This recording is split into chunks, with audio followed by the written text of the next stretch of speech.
I'm Rob Fish, I'm Chair of the Northern Territory Seafood Council, so I'm actually English originally. I had a great childhood, but we grew up in a very cold city with millions of people all on top of each other. I actually studied marine biology in Scotland, in Edinburgh, and actually came to Australia in the first place to play rugby a long time ago.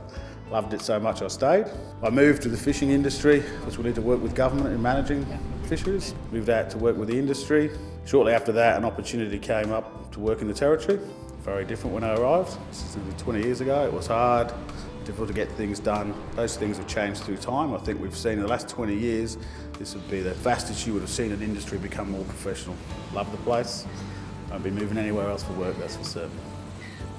Well, my first experience here was actually having refitting some boats, and it's very different from operations down south. The guys would literally turn up at work at 3 o'clock in the morning, because by the time you're refitting the boat, air conditions off, you're working in that boat at whatever temperature it needs to be worked at. So it was a very different environment for me. I've been working in the industry now for 20 years. We've been very lucky. So the fisheries up here didn't get the high pressure from large number of operations. We've been able to carefully manage and monitor our catches. We now have some catches offshore and offshore snapper fisheries that are more than comparable.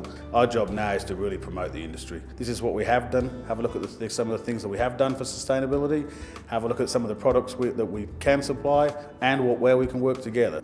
We've seen some of our offshore fisheries move from 400 tonnes to 3,000 tonnes within limits. Massive investment, 3 or 4 boats operating now offshore. I wouldn't be surprised to see further investment in almost a precinct, a seafood precinct. It's been talked about for a long time. The industry is getting big enough now to make some investment in that area. I think the really exciting part of the seafood industry will be aquaculture. We already have the biggest barra farm in Australia, in the Territory. Our only problem at this stage is we have one. We have the most land. It is a sensible place to see some expansion in the farming of barramundi. We have other species too that could be looked at, and we could certainly start to look at supplying the rest of Australia, if not overseas, with what is our iconic species. It's very exciting. It's new frontier stuff.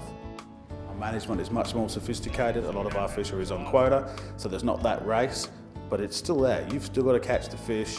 It is every day. I'm still excited to listen to what the boat's caught in a day, every single day. So there is something about fishing that sparks people's interest. The reality is the difference between a recreational fisherman and a commercial fisherman is a slightly bigger boat.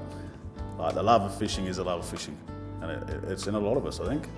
So it is the passion from the operators and those guys who are fishing. Link them in with how good the seafood is, then you really have an industry in the future. I'm Rob from the Northern Territory Seafood Council, and I'm developing the North. To find out how Territorians are developing the North, go to northernaustralia.nt.gov.au